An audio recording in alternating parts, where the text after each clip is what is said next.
changing your life one story at a time. This is the Chicken Soup for the Soul podcast with Editor-in-Chief Amy Newmark. Hey, it's Amy Newmark with your daily dose of Chicken Soup for the Soul inspiration. It's Thoughtful Thursday, and that's the day when I share a story with you, a story that gives me new perspective, that makes me stop and think. I'm going to share a very emotional story with you today. It's a story that had a big impact on me and our whole Chicken Soup for the Soul editorial team.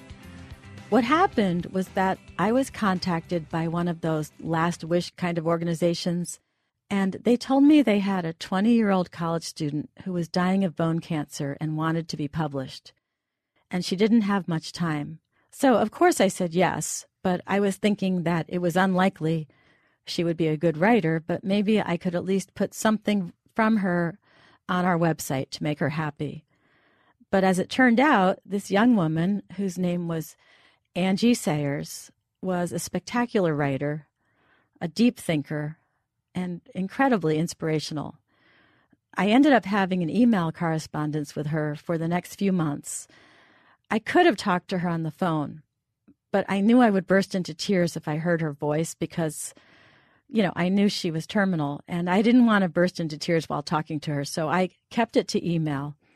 And she wrote a story for a book we were making at that time called Chicken Soup for the Soul, Find Your Happiness. And the story is about how she was able to be happy even knowing that her days were numbered. And it's called My Epiphany. And here are some excerpts from Angie Sayers' story. This is Angie's voice now.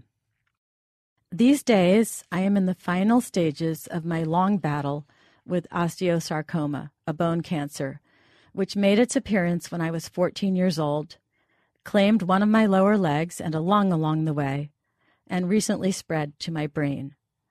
The doctors told us that they thought I probably had less than a month to live.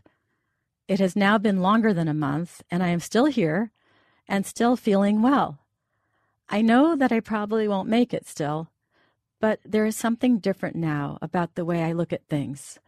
I feel different. I feel inspired. I feel invigorated. I don't feel like I'm just sitting around waiting to die anymore. I feel infused with life. I'm not sure where it came from, this sudden epiphany I've had, but something inside me has clicked. It reminds me of a story my pastor told me when he came by for a visit, about a man who was pronounced terminal.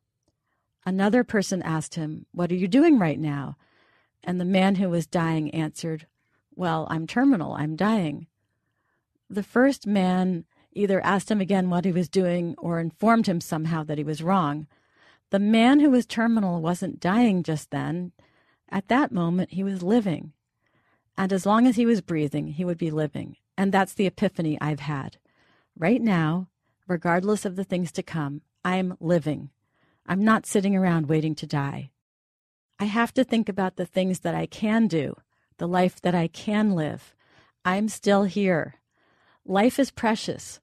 Whether you have a straight road stretched before you as far as the eye can see, or whether your road turns and bends into the undergrowth and you have no idea where it leads. Mine may go on to places unmentionable, but everyone's does eventually. So that's an excerpt from the story that Angie wrote for us. And she actually lived half a year longer than the doctors had predicted, and she was active and involved right up to the end. She died in July 2011. She didn't get to see her story published in our book, but we ran it on our website while she was still alive, and she knew that it was going to be in the book. After she died, her mother sent me a final letter that her parents found after she died. It was an extraordinary gift for her family, friends, and fans.